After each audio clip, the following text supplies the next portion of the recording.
Hey, it's Chase from On the Table Gaming, and today we're diving into the decade-long journey of developing a hit game, exploring the personal lessons learned and the unique pressures and freedoms of indie game development. So, of course, I'm joined by the remarkable Cody Miller, founder of Far Off Games and creator and designer of the acclaimed Arydia: The Path We Dare Tread, and Ira Fay, founder of Fay Games, a seasoned game designer, educator, and full disclosure, a colleague of mine at Eric's Curiosa, where he contributes to Sorcery Contested Realm. So, of course, today Ira joins us in his capacity as a game designer and developer on Arydia. So thanks so much for coming on. Thank you for having us, Chase. Man, it is good to be here. Yeah. I'm really excited to sit down and talk with the two of you kind of about this journey you've been on over quite some time for this game. And before we dive into the sort of deeper aspects, Cody, could you help us maybe paint a bigger picture for those who might be unfamiliar with Arydia? Sure. You know, what's the kind of high-level view of the game? Yeah. So as a sort of the high-level view is we wanted to make a D&D campaign in a box, basically. So many of us are older. We don't have a lot of time to prep a tabletop game. And so we thought, what if we did all of the work for you so you and your friends just sit down and enjoy this grand, sprawling, open world fantasy adventure? So basically, a D&D campaign in a box is like the simplest way to put it. But not just that, you've somehow fit like a GM in the box as well. Oh, sure. Right? Yeah. So unlike a D&D campaign where you have one person who's running everything, we have done all of that prep behind the scenes. So all of the stories, all the NPCs, all the encounters, the combat, everything is, we have done all of that work so that when you sit down and explore the world, everything is ready to go for you. We have pre-painted miniatures hidden in boxes so you don't know what's coming up. Everything, we want you to be exploring, like actually exploring this world. So like what's inside this cave? You don't know. You flip over a map and there's beautiful artwork. And then there'll be monsters there, and you open up these like hidden compartments, and you pull out pre-painted miniatures that match the artwork of the monster miniatures. And there's cities to explore, and just really a whole world for you to kind of romp around with your friends. I love games that it just has like the promise of adventure. Like when you start, you're like starting a journey, and you're like, I don't know where this is going to go. And like, let's find out. Like that discovery component really speaks to me as a player. Awesome. Now, Ira, I know you're very detail minded, and I know from the work that we have shared on when you worked on like FAQs and elements like that. On some of the mechanical sides of Arydia, are there any mechanics or particular elements that you could highlight that particularly resonate with you? Yeah, thanks for asking. Well, you mentioned FAQs, and I think one of the things we're proud of on Arydia is that, and credit, by the way, to Roxley Games, who did this first on Dice Throne, and I saw it there, where the cards that you get out for the combat, there might be an enemy, a foe on there, and then they'll have certain behaviors that they'll do.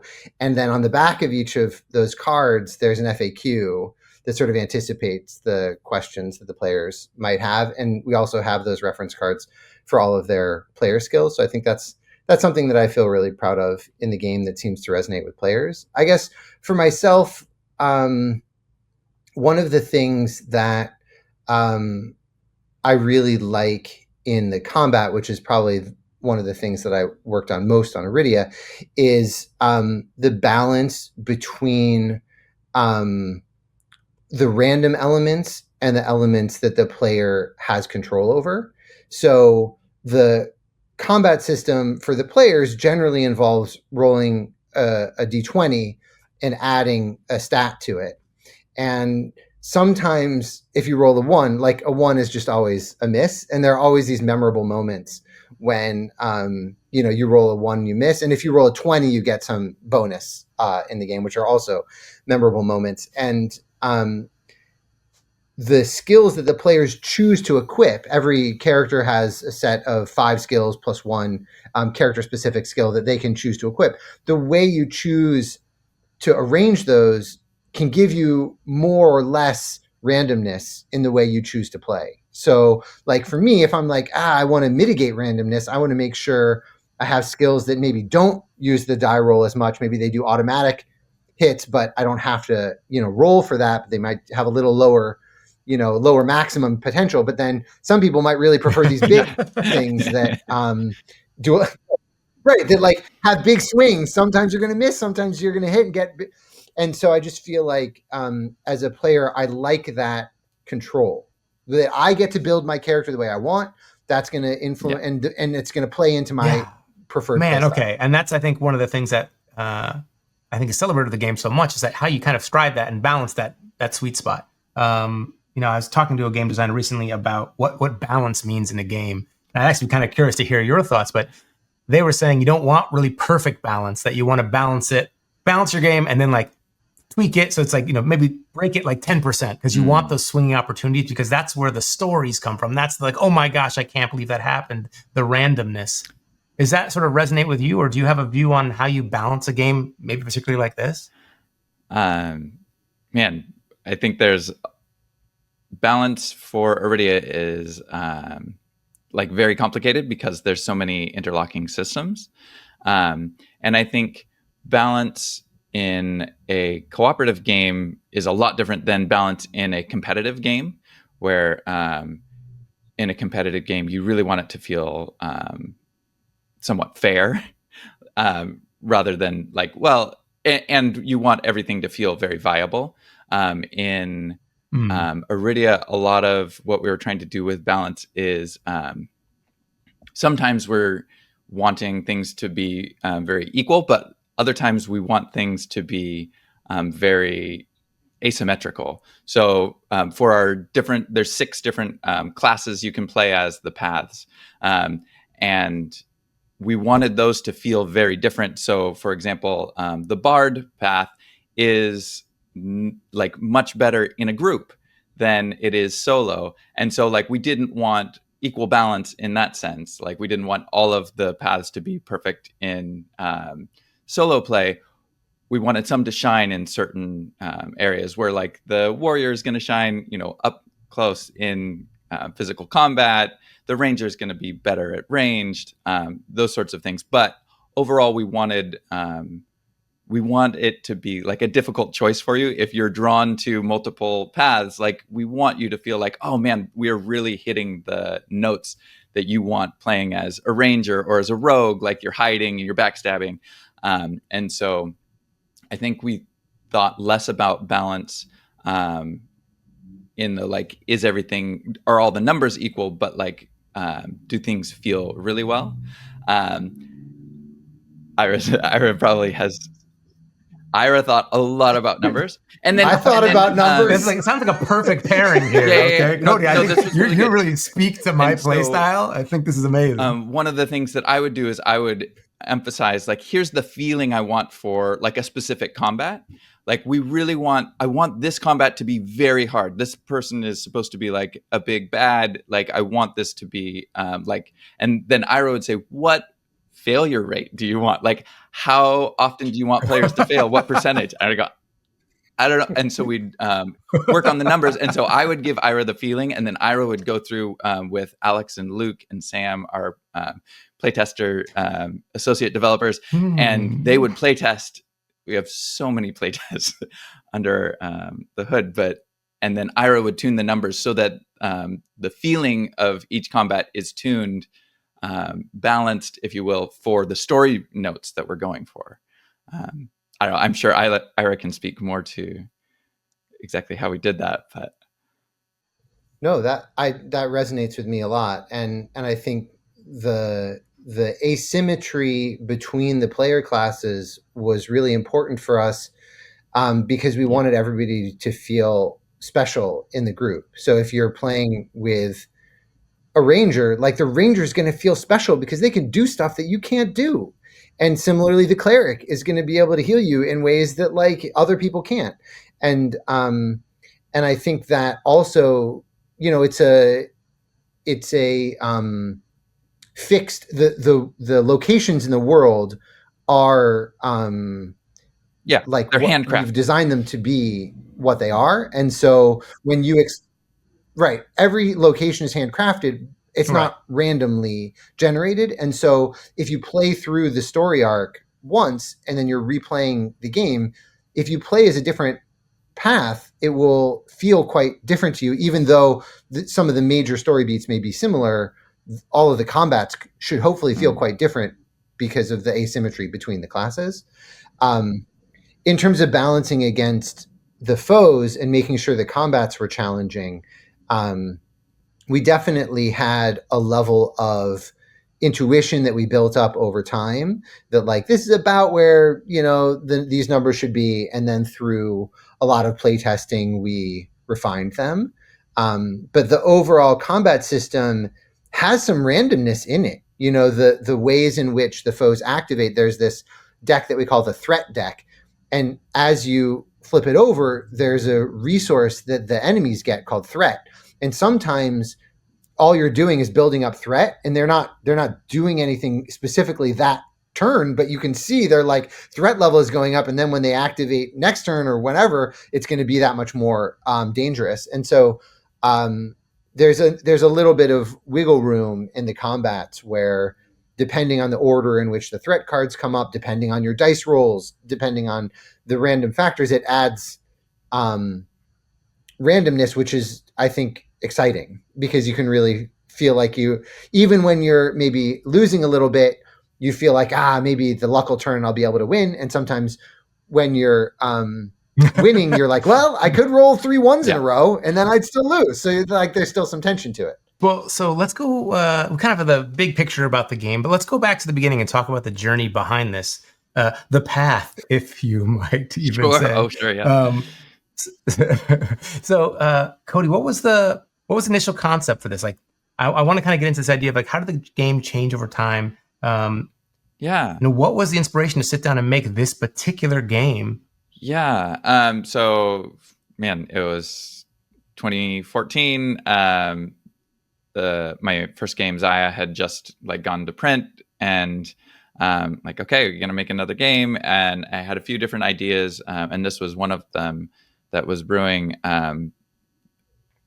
In truth, I was thinking, I want to run a D&D campaign for my friends. We'd never played D&D, and thought this could be fun. So I started doing a bunch of research and discovered like how much work it takes for a GM to run a campaign. And I thought, like, so instead you decided to make not a campaign, but a game. Right. Well, I thought if I'm going to do all this work for my, 3 friends, then like, why not do all this work and then like put it in a box and sell it? Because like this, what I wanted was like a box with everything in it. And it's like, sit down and we like play through a D&D campaign. And that was not, at that time, definitely wasn't available. And so sort of began this journey with that in mind. And so like, how can I, one of the things I love is video games. I play a lot of video games also. And so like games like the Elder Scrolls series, just where you're exploring and you don't know what's around the corner. And just Zelda. Yeah, exactly. Just games with like fully realized worlds that you get to explore at your own pace makes me very happy.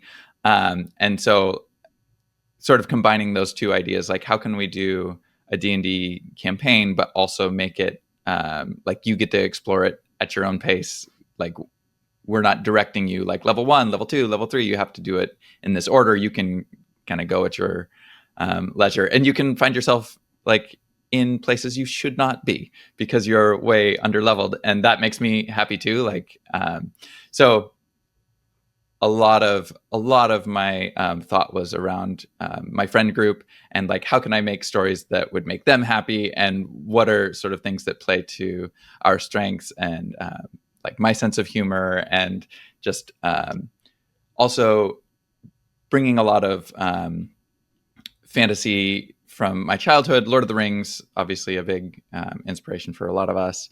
I played a lot of, before World of Warcraft, there were MUDs, like online text-based adventures. I played so many of those. And so just like, I love the like descriptions from those games where just like areas that you could not see graphically just lived in my head because of these, like short sentences describing the different rooms and the places that you're going. And so I thought, how can we could bring that over? And so like on the back of every map in Arydia is a short, brief description, and just to sort of like bring you into the world. And sometimes there's rules, mixed in there with it, but a lot of it is like, how can we like create this world inside your head? And so, yeah.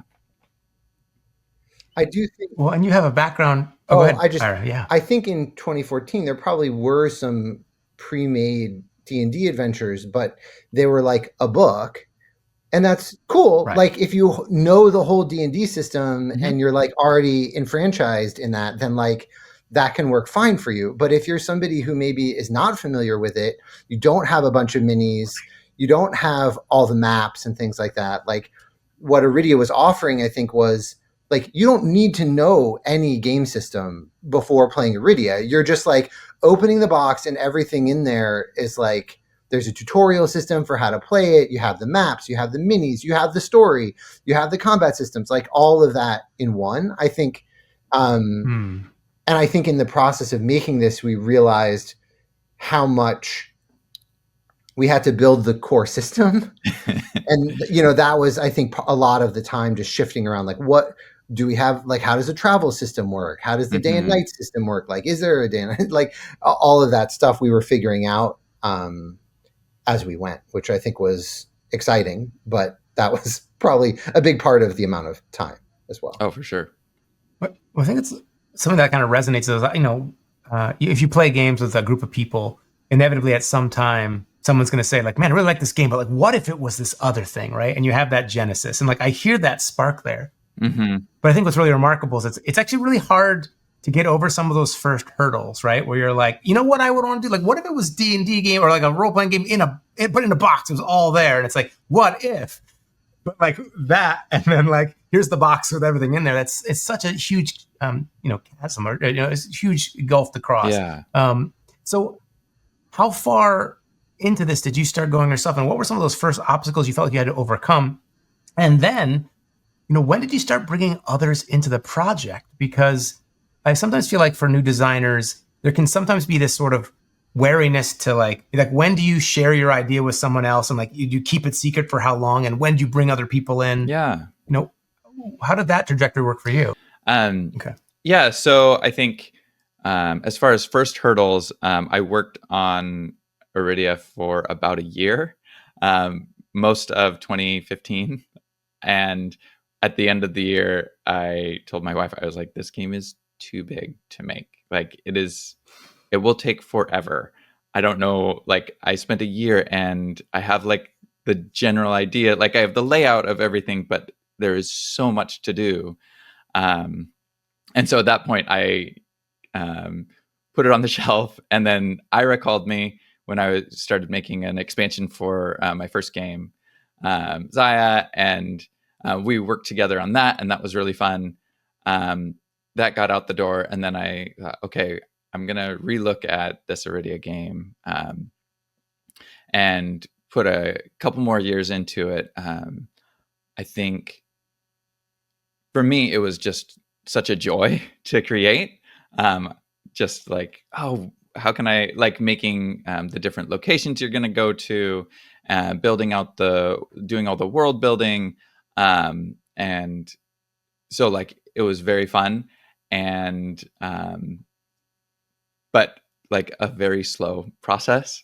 And so I think correct me if I'm wrong, Ira, I think 2018, I sent Ira. That's what, 4 years in? Yeah, something like that. So throughout this, I was bringing my friends over, and I would be like, hey, let's, play test. Yeah. And so I would have game nights, probably every couple months, just to see like, are the systems working? How is it feeling? And my friends are very encouraging, and like this is really cool. You need to like finish this because we want to see how the rest of this goes. The combat system at that time was very rudimentary. So I sent it to Ira. I was like, Ira, I think I'm getting close to being ready to print. And this is in 2018. And Ira played it and like sent me some very gracious emails, and we talked. Was it a long email, a multi-paragraph? I want to say you sent me an audio log, Thorough. maybe. I think what he was doing is he was playing it, and then he was recording his thoughts as he was playing, which was really helpful. Yeah. And yeah, there were a lot of systems that were not working and that were not necessary. So at one point we had a day and night cycle where like you could stay in a town and like there was a time token that you were moving around, and every action you took like hours, and it was like, okay, now it's night and you rest, and then like things happened during the day and the night, and it ended up just being not fun and like way too much busy work and upkeep, and you just felt this time pressure, not in a good way, where it was like, you're supposed to be exploring and having fun. And Ira was like, I am so stressed about like I spent 2 hours talking to this person or whatever it was. And I was like, okay. And like there is a day system in the final game, but it is not. The upkeep is you flip a card over when you take the rest action at night to sort of like progress through the calendar. And so it's like much better and much cleaner. And we did that basically across the whole game.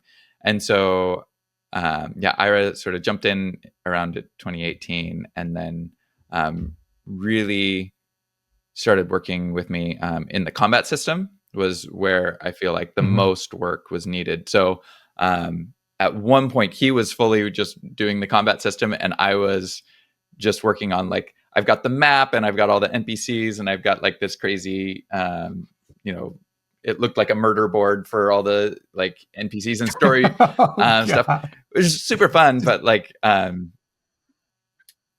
there's a lot of art in Arydia. And so like just handling all those things and trying to bring it across the finish line. So safe to say that I heard a few threads there also of, like a really supportive play group of friends, and then being able to tap into someone like Ira as well that you can work closely with. If someone was like starting to like, they are following the same inspiration, they want to make their own game as well. They've got their own idea. If you did it again, would you kind of hang on to it and let it like percolate yourself for like a year or so before bringing it to others? Or would you say, man, if I had known what I know now, I would have maybe speed run this, got my friends over earlier, called Ira up earlier, and sort of tag team it? Yeah. I think for me, a lot of the first part of development was figuring out what the core of the game was. I basically had two sort of competing ideas at the beginning. One was this campaign, and the other was basically a fantasy version of XIA, where it's more of a sandbox. And so I was trying to do both of those things at once, and it wasn't working. And so at one point I had to sit down and like, okay, I'm going to set aside the sandbox stuff. I basically made it there was a branching path, and I had to choose which path to take at that point. And so choosing whether to do just like you set it up and it's new every time, sort of random like XIA, or to do like a full campaign. And so it was a really difficult choice. And like, I really wanted the campaign one and hadn't done that. And so that's why I ended up with that one. Maybe at some point we'll revisit and do a fantasy XIA, but you heard it here, folks. Announcements of the next. Sure, 10 more years. So for me, I think like knowing what the core of the game was really important before I started bringing people in. And like here, I have a very clear vision of what I want to do. For me, that was really important. And as far as like what I would encourage new game designers to do, I would say is like find the game that you really want to make And then like once you've got it a little, like I think you can take a game. I think some people are easier. It's easier for them to model a game in their head, like how it's going to play out.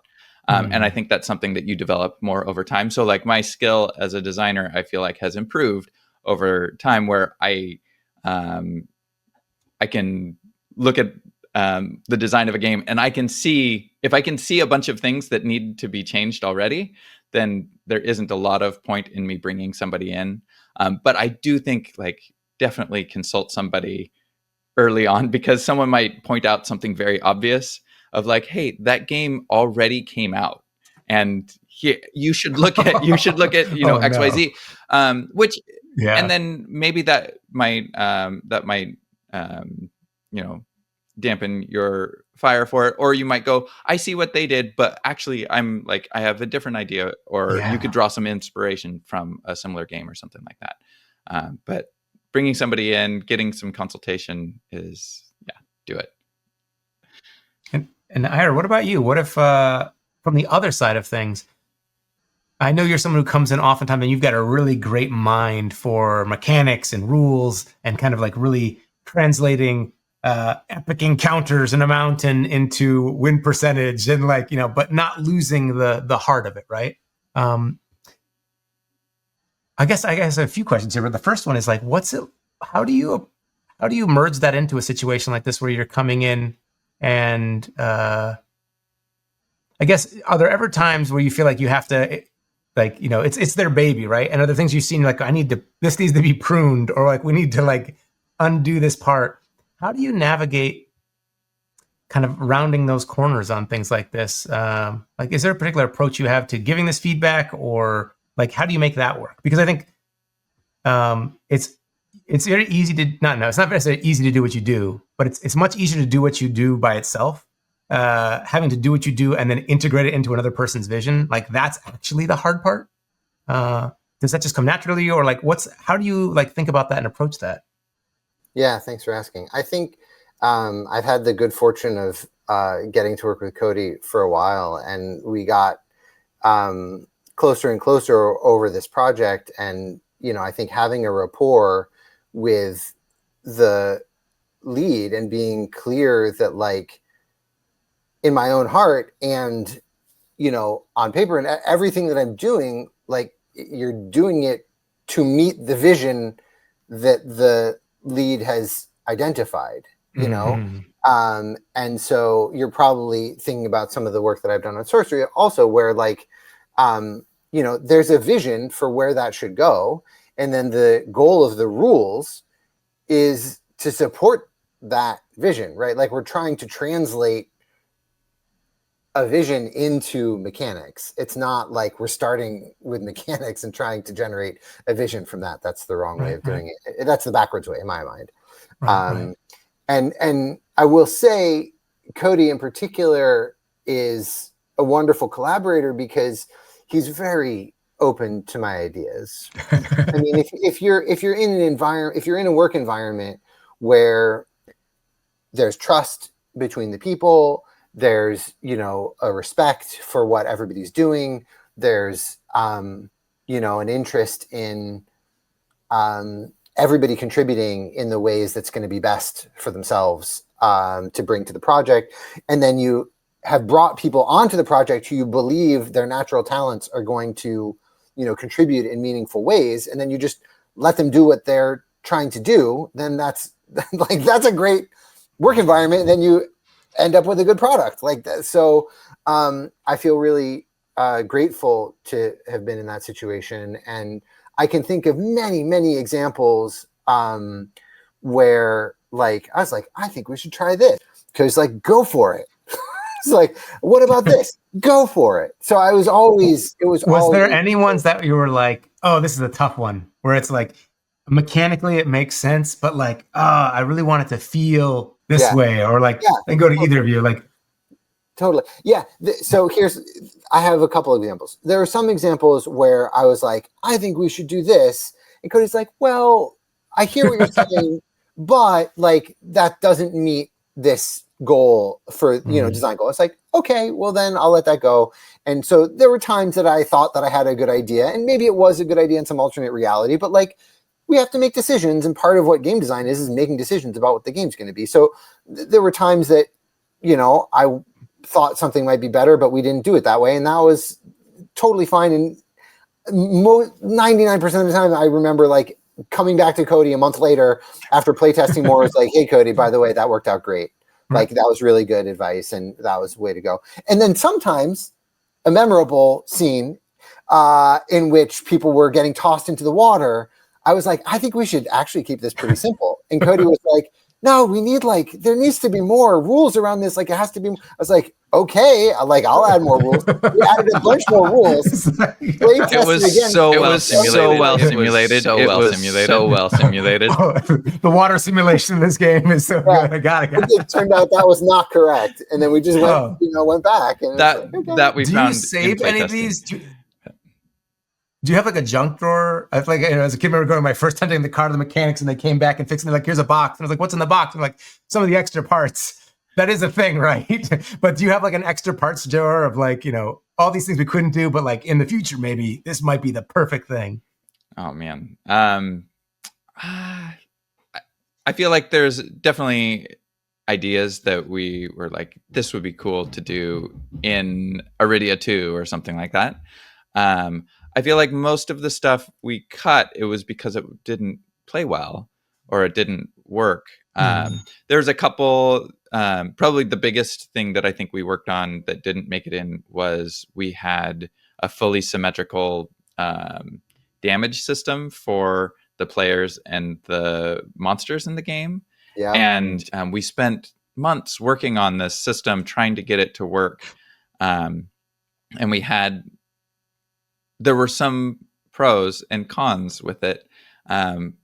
But eventually we felt like, I think eventually I made the decision of like, we're going to split them up and they're not going to be symmetrical. So the way that the players receive damage is going to be different than the way that the players deal damage to the foes. And I feel good about where we ended up. I think that was the right case. I also think there's an alternate reality where we did them symmetrical, and that was also good. I felt like we couldn't find it in the timeline, and so it's like, well, maybe. So I feel like that's probably the biggest thing. Like maybe there's a game where we use those systems or something along those lines. I don't know. Ira, can you think of? I think that's a great example. I also think because it's a adventure game, we want to surprise the players. So there's stuff in the box that we did not do any marketing for. We did not talk about. We do not talk about. But it's in there, and we want them to be pleasantly surprised. And I feel like there are many ideas like that. That's not like a big surprise. It's a little thing here and there. Yeah. But like if you spice, you breadcrumb it throughout the game, like there are a bunch of like nice moments that people can feel they appear. I feel like we have more of those. There are a lot of those we could put in. We have ideas for what those could be. And we're just like, we save those for later. We don't need all of those all in this one box. So there's more for sure. Yeah, there's definitely, we hit like the physical card limit. Like there's almost 1,300 cards in the game, and like over 300 map cards. And so like the physical limits of the box, it was like, well, we can't like, I think in like one of the final passes, it was like, okay, we need to like juggle around 5 cards. Yeah. Because it was like, okay, we need to cut 5 cards from somewhere. And I think we ended up pulling them from the cart system because we had like 5 extra randomizer cards. And I was like, we don't need that many. There's only a few cart missions. And anyways, so that was one of the things is like, oh, we'll have an idea, at the very near the end, like, oh, it would be cool if we did this. And it's like, it would be cool, but that would take 7 cards and we're at our limit. We still squeezed in. Really? Jam packed. I feel like that is one of the things I'm most. I mean, proud I don't know about. if you could fit anything more in a box than you guys. It's did, a lot. So. It's a lot. It's, was there, I guess I just think of like such a long process, 10 years, and the outcome I think speaks for itself. But in talking to other people that have had the dream of doing what you've done and maybe are still on that journey, I think there's been moments I've talked to people where they've been in that journey, like the furthest away from feeling like they're going to be able to complete their set. Or maybe they've been working on this for like 2-3 years and they're like, man, I went to a playtesting thing. Nobody liked it. I don't know. And like, was there a period, a few years into it all where you felt like any self-doubt about what you're doing, or maybe there's some burnout hitting in? And, how did you navigate through that? Yeah, I think for me, probably one of the lowest points was been working on the game for, gosh, I don't know how many years, but it was when Gloomhaven came out. And I'd been, everyone was like, this is the greatest. And I was like, it seems really great. And it's like a lot of parallel ideas. And that there was definitely maybe a month or so. Like a similar mountain, but you're climbing it different ways. Yeah. I feel like Arydia and Gloomhaven are like solving a similar, or like, what if D&D, but you don't need a GM. And I feel like they're completely different animals as far as like how they right. But do your heads swap? Yeah. And so I think so like definitely have experienced my share of like despair during this project. My wife has like, Arydia would not be here without the encouragement of my wife, where I'm like, I don't know if I can do this. There's so much to edit and so much to do. And she's like, no, you can do it. And yeah, so like, I think anytime you're doing a creative process, you're going to come up against whatever that is, those voices that are going to tell you like, you can't do it. And I think a lot of projects probably don't make it through there. I don't know what the secret is. Right. I think one step at a time is a good one. And like having people to encourage you. Like once Ira was on the project, it was so much fun working with Ira. We probably could have done another 5 years of development on it just because it was so fun. Like, do you concur on that, Ira? No, I mean, it was just like our weekly meetings, and like, it was like such a good time. And so, yeah, I think having a good group made a big difference. Yeah, I think is definitely a very good working environment that makes a big difference. I think having a team, even if it's a small team to collaborate with, at least that's always been really helpful for me. I think that for campaign games in particular, having a clear-eyed understanding of the amount of content that it takes and the amount of playtesting that it takes to get through it. So just as a comment on the playtesting alone, like if your campaign is 50 hours, then you need to have playtesters who are willing to playtest 50 hours of content. Like that's an insane amount of playtesting. And normally, like when you normally do a playtest, you like playtest a couple times, 3 times, 4 times, right. And you make some revisions. Then you do it again. Then you make some revisions. And so like the amount of time it takes to go around that loop once is how long it's going to take you. Like you need to go around that loop a good number of times. And if every time you go around that loop, it's 50 hours, like that's crazy. And so we mitigated that on Arydia by, parceling out the playtests, doing some combat playtests, doing some economic playtests, doing some other things. But in the end, to really finish it, we did actually have to do that with multiple groups and just took the time cost at the end because we wanted it to be good. So I guess campaign games in particular, please be aware, they're just like, that is a different beast than any other non-campaign game. Like doing a normal board game, it's just very different than a campaign game, in my opinion. Yeah. At least from my opinion. I don't think we definitely didn't know that going in. Like, no. Yeah. I made a board game. I can make another one.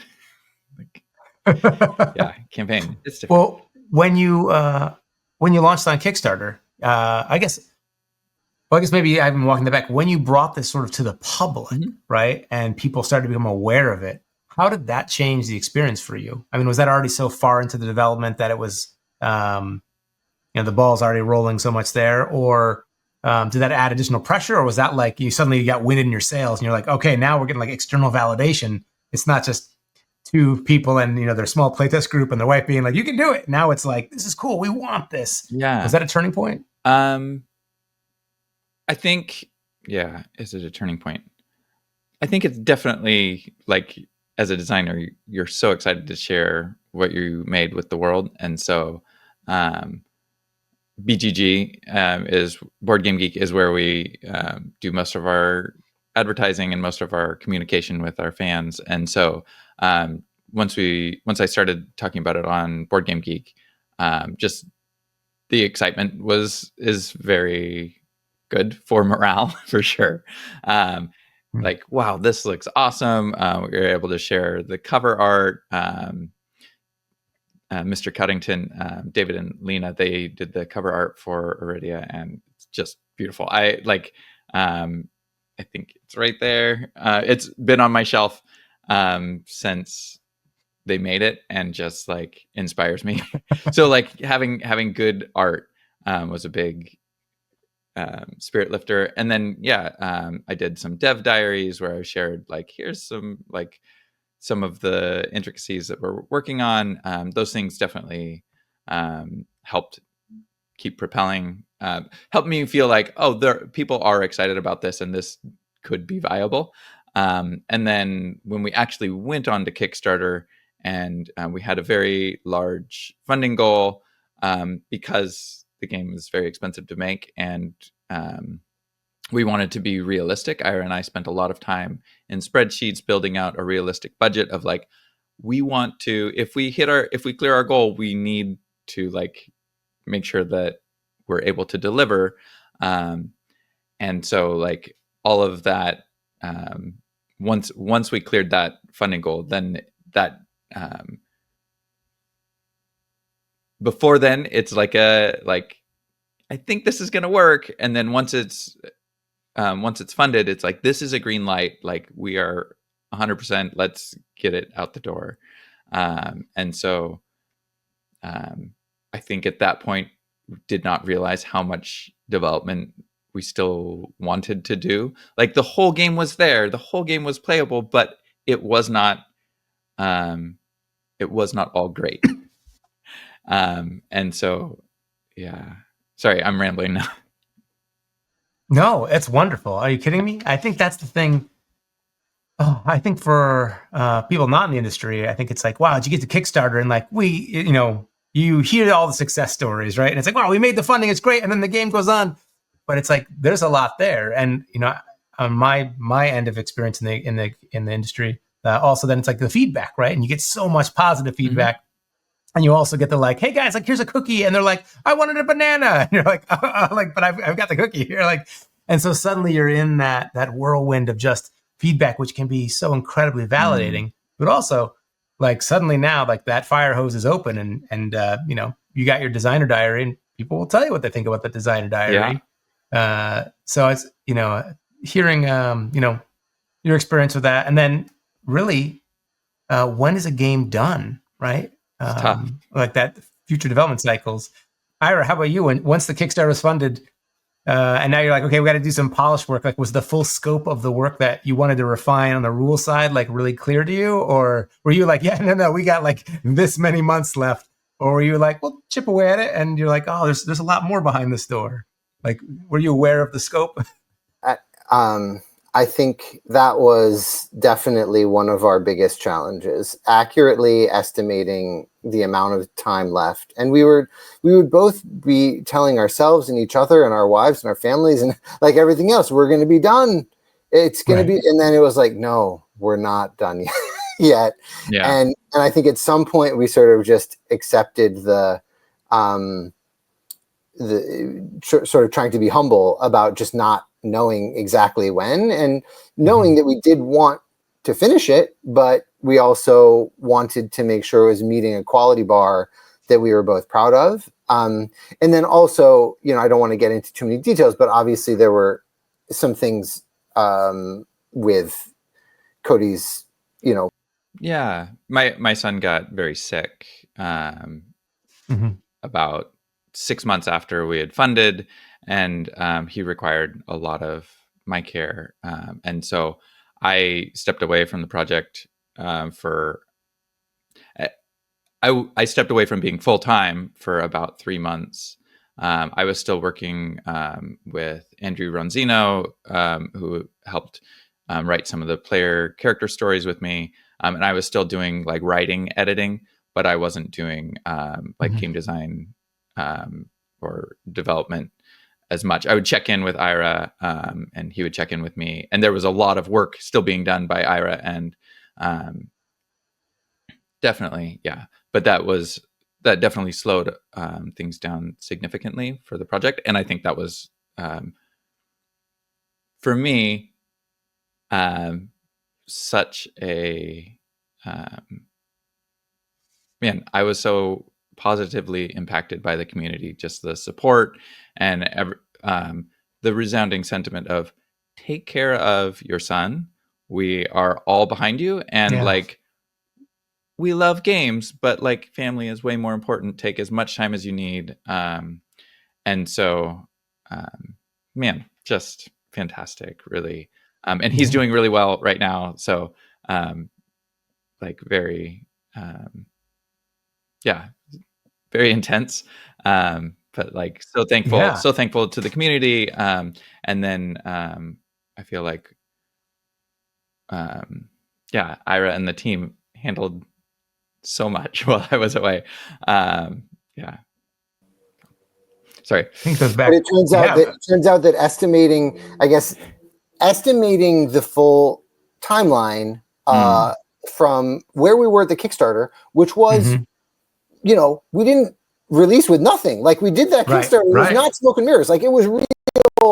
We had a lot of stuff that was already in place by the time we hit the Kickstarter, but really understanding at the level of quality that we wanted to hit and the level of polish that we wanted to hit, the amount of labor that was still remaining with additional, uncertain life situations that came up. Right. Like it was just a lot of time. Yeah. Like there was COVID in there that happened. Like there was a lot of stuff. Like there was a long time for all of the whole thing. Right. So I guess you were talking about like advice to people. Just be aware of campaign games. Yeah. Like, I think it would have been vastly different if it were not a campaign game. I think for us specifically, we had like a campaign game oftentimes will be in sequence where it's like, chapter 1, chapter 2, chapter 3. And so for us, the open world, so like when the Kickstarter had finished, we had like, if you go to this town, there's these people, they have these problems, they have, this, if you go, into the mountains here, there's these enemies, they have, this, they're at this level, there's this reason you're out here, there's these things. All of those things were in place and didn't change. Like some things moved around, but not much. Most of it was like all there, very solid. But just as far as like smoothing things out, like if you come from this way and you talk to this person and then this thing, we had to make all of those different paths work out like sequentially. And then like combat wise, we would do things like I would say, could we move these monsters like 2 spaces closer so that their new attack pattern, like they can hit the person if they're standing in the way back. And so like we did that for every location and every combat. We because we didn't want it to just be like, well, if you play the first part, it's really good because we play tested that a lot. But if you get to the end game, it's like, the balance is really bad. It's like, no, if there's these optional bosses that you won't see unless you do all of these like weird little side quest stuff. If you get to those are like some of the most play tested, like really good things. And not one, but like the people who will see them will be amazed by them. Yeah. And like the balance is on point. And so like, just so much work to get it to where we felt really good about, Like I am so proud of this thing, and like yeah, there's nothing in there that I feel like, oh man, Well, I we mean, winged it. Yeah. I think that's what's resonating with people, right? And that's got to feel great to see people being like, wow, because it's, yeah, like you said, it's sort of easy to do. It's like, have the awesome tutorial, and then it's like, oh, it sort of peters out, and it's like, no, let's go strong the whole way through. Yeah. And honestly, yeah. I feel like the best stuff is like at the end of the campaign, really, when like we intentionally we wanted to, hide stuff away and sort of build towards end game stuff. And so like getting feedback on Board Game Geek of people who have finished the campaign. There's a thread that Ira started. It was like, just let us know for data. We want to know like your campaign completion times. And people are not just posting their completion times; they're posting these, epic stories of like, me and my children played through this, and it was so amazing. And I mean, it's hard to read those and not like tear up, honestly. So, yeah, it's great. And that's what it's all about, right? I mean, it's there's like 10 years of this like blood, sweat, and tears of like daring to take the time that's needed to get things where it has to be, where you feel it's going to be best. And now it's out there forever. That's the cool thing about box games like this too, right? Is it's someone could have it tucked away and 15 years from now be like, we never did play that. Let's open it up and give it a shot and be like, oh my gosh, it's all here. It all makes sense. It's great. It makes me very happy. Yeah. And one of the things that people think about with campaign games is like a supporting app or something like that. And actually one of the reasons why we wanted to not use an app was so that it really could be accessible at any point in the future. And also to have a break from devices and things like that. But so that actually is legitimately possible if somebody, and we've heard people say that they'll be like, I just played through the campaign. My kids are 3. I'm going to, put it away on the shelf for, 5 years and I'll get it out again and it's going to be great. That's awesome. So that's and I think Cody really had that vision from the beginning and it's a pleasure to be able to deliver on that. And I think we both sort of knew as we were working on it, once we got, I think, past the Kickstarter, we were like, I think this is going to be good. Like, I'm not like, we don't know for sure, but like, I think it's good. And then it turns out people like it. So that's always nice. We had so much fun playtesting it. Ira and I together. He flew out a couple times to my house here in Oregon, and we played through as much as we could in like 4 days. And like we can get 50 hours in there just close to the end. We did. We got it. We finished the campaign. We did finish the campaign. One of the greatest gaming experiences of my life. And I knew everything that was coming. And it was just so much fun, mostly because Ira's awesome. We just had a great time. I can vouch for that. And as far as like development, Ira, like I cannot sing his praises enough as just like so willing to like listen and like talk about creating that like collaborative environment. Ira's like been such a I'm trying to think how to say this. Most of my weaknesses, Ira is very strong in those. The stalwart. Yeah. And so it's been so wonderful working with him. And just like, he will ask me for like, how do you want this to go? And then he comes back with, after listening to me, he comes back with like, just really solid, like, here, this is mechanically like very sound. And also want to shout out to Alex, Luke, and Sam, our associate developers and playtesters. They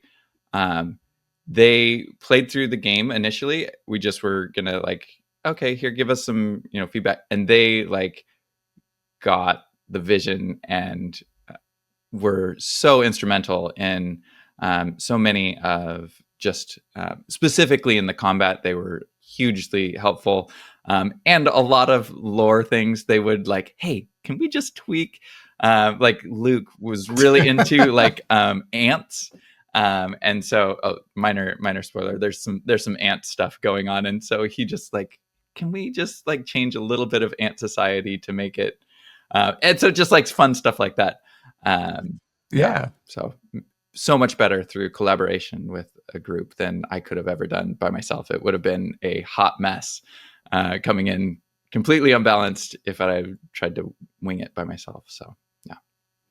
What's that saying? If you want to go fast, go alone. If you want to go far, travel together. Yeah. So it sounds like kind of the theme through here is like make a team, get your team, find your crew, find your people. Yeah, I think for a game this big, 100%. I think you can do, smaller games completely solo. Go for it. But I think you're always going to come out with a better product if the more eyes you can have on it and the more feedback, the more collaboration. Seems, yeah. Well, I really appreciate you coming to talk about, not only Arydia, but also just like kind of the behind the scenes, right? And I think there's a lot of people that have that dream of like making their own games. And to be honest, I think the kind of game that you've made is like one that there was a times when I'd be like, man, wouldn't it be so cool if I made this grand adventure? Like you get inspired, right? You're like, or you watch Lord of the Rings, and you're like, wow, I want to tell a story like that. But there's so many, bricks in every building that need to be built in a whole setting. And so to see that you've really created something like this that's so masterful and fleshed out, I think is really cool. I mean, like I joked about like the swapping heads, but like, yeah, there's a lot of thought and like little extras in there that are like, what? Yeah, I think it's remarkable. And hopefully for people that are watching or listening, it's also inspirational on two fronts. Number one, what your journey's been. But also for them to kind of dive in and take a shot at these things. Assemble your team, find your Iras and find your Codys and team up. Definitely. I guess actually if you didn't fall into either of those categories, like what does like this idea of like first followers, right? Where there's like people that are out there doing things, but like they can't do it alone. They need that like second in command and they need support. I guess what is like the play testers and things like that? What does it look like if you're someone who's like want to support people in doing these? What's the best support for people that are trying to make a game? I mean, I think it starts, for me, it definitely starts with my play group, like people I'm playing games with already, bouncing ideas off them. Would it be cool? I'm thinking about a game like this. And if their eyes light up and they're like, they have an idea, they're like, oh yeah, what if you, then that is like, oh yeah. If they're kind of like, yeah, that doesn't sound. So I think that's a like really good. The yes anders who are like, yes, and you should do this. Yeah. I think that for me, that's fantastic. A good spark. So. Well, yeah, I really appreciate you coming on here and taking the time to talk with us. And folks, leave a comment down below and be sure to check out, I guess the best place to interact with you all would be over on Board Game Geek. Yep. Ira and I are there. If you ask a question, it will get answered. Oh, okay. Well, let's send some questions over there as well. And for the folks that have been enjoying Arydia, we'd love to hear about your playthroughs in the video comments as well. And thanks so much. I hope we get to talk again in the future. Thank you. Yeah. Thank you, Chase. All right. And until next time, I hope everyone enjoys getting this game on the table.